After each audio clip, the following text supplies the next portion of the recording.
சமயம் தமிழ் நேயர்களுக்கு வணக்கம். இன்றைக்கி நம்ம சேதுபந்தாசனா எப்படி செய்கிறதுன்னு பார்க்க போகிறோம்.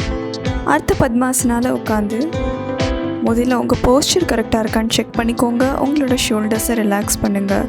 கைகளை சின்முத்திரையில் வச்சு 10 to 20 minutes சைலண்ட் மெடிடேஷன் பண்ணுங்கள். 15 to 20 டீப் பிரெத்ஸ் எடுங்க. ஒவ்வொரு தடவை உள்ள மூச்சை இழுக்கும் போதும் பாசிட்டிவிட்டி இன்ஹேல் பண்ணி, ஒவ்வொரு தடவை மூச்சு வெளியே விடும்போதும் நெகட்டிவிட்டியை எக்ஸ்ஹேல் பண்ணுங்கள். உங்களோட மனசும் உடலும் ரிலாக்ஸ் ஆகிறத ஃபீல் பண்ணுவீங்க.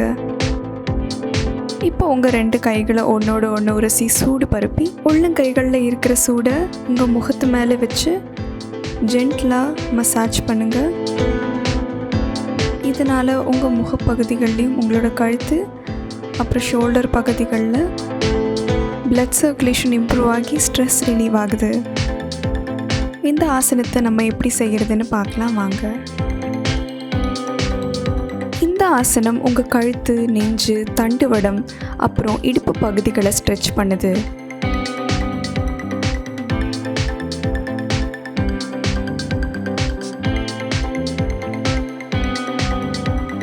இது உங்கள் பாடியில் பிளட் சர்க்குலேஷன் இம்ப்ரூவ் பண்ணி ஸ்ட்ரெஸ், ஆங்ஸைட்டி மாதிரி இஷ்யூஸை கம்மி பண்ணுது.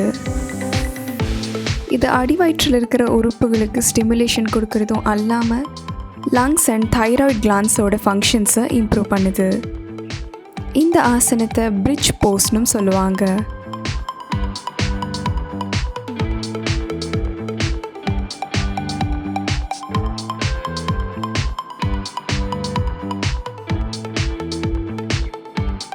மெதுவாக போஸ்டரை ரிலீஸ் பண்ணி ஷவாசனத்தில் ரிலாக்ஸ் பண்ணுங்கள். இப்போ இந்த ஆசனத்தை மறுபடியும் செய்யலாம்.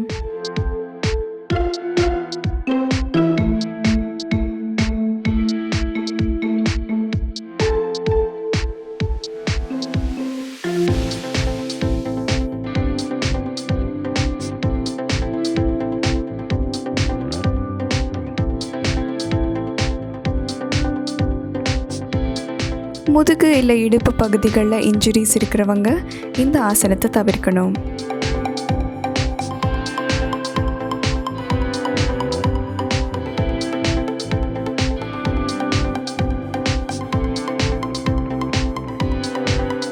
போஸ்டர்லேருந்து வெளியில் வந்ததும் ஷவாசனத்தில் படுத்து ரிலாக்ஸ் பண்ணிக்கோங்க.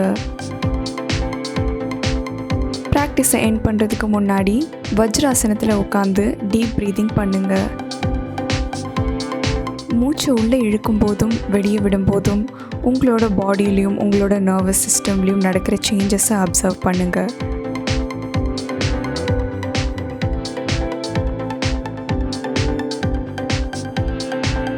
இந்த வீடியோவை கண்டிப்பாக லைக் பண்ணுங்கள், ஷேர் பண்ணுங்கள். சமயம் தமிழ் சப்ஸ்கிரைப் பண்ணாதவங்க மறக்காமல் சப்ஸ்கிரைப் பண்ணுங்கள்.